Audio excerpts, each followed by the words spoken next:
Hello students, I once again welcome you all for English class. In this video, we will study the poem After Apple Picking, composed by Robert Frost. After Apple Picking was written and published in 1914 in north of Boston. It is one of the remarkable nature poems of Frost written in 42 lines. It is written in the first person and rich in symbolism. In this poem, the poet gives his reflections on boredom and drudgery in the aftermath of the task of picking apples. The apple picker has got exhausted.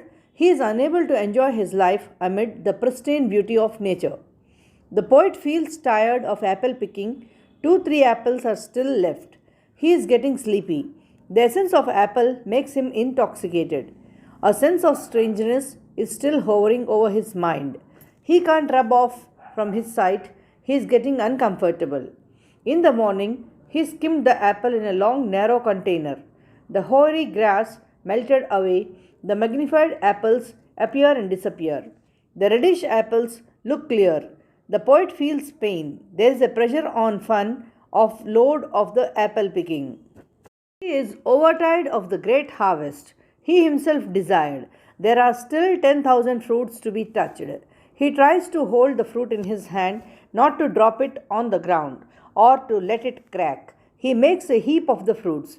It is of no importance here to think what troublesome sleep the poet had and what discomfort he suffers. He here talks of animal called woodchuck who enjoys long sleep.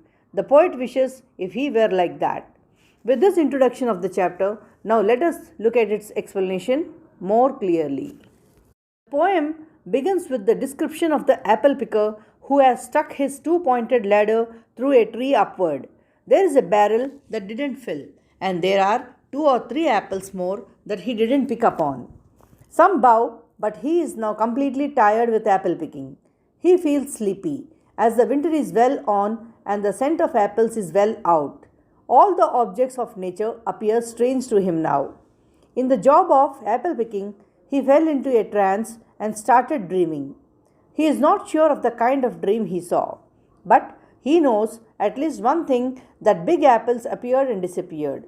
He feels that his ladder was as though swayed to and fro along with the wind.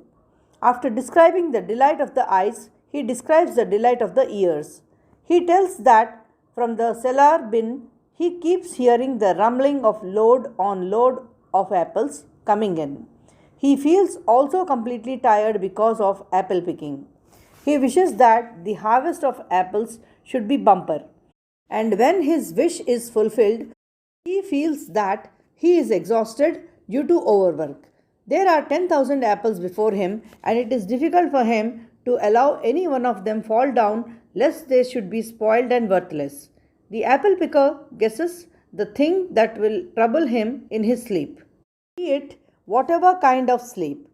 Had he stayed in the apple orchard, the woodchuck would have told him if his sleep was like the birds or it was simply human. Present a clear view, he has been off the ladder, but he still can feel it swaying. The apples in his dreams are enlarged to show every mark. The apples of reality had been good. Now in a dream, the apples become magnified. They become good for contemplation. They become bigger than life. Every aspect, stem end and blossom end, every tiny fleck of russet in the dream. There is freedom from the load of work. He still hears the sound of the wagons in his state of trance.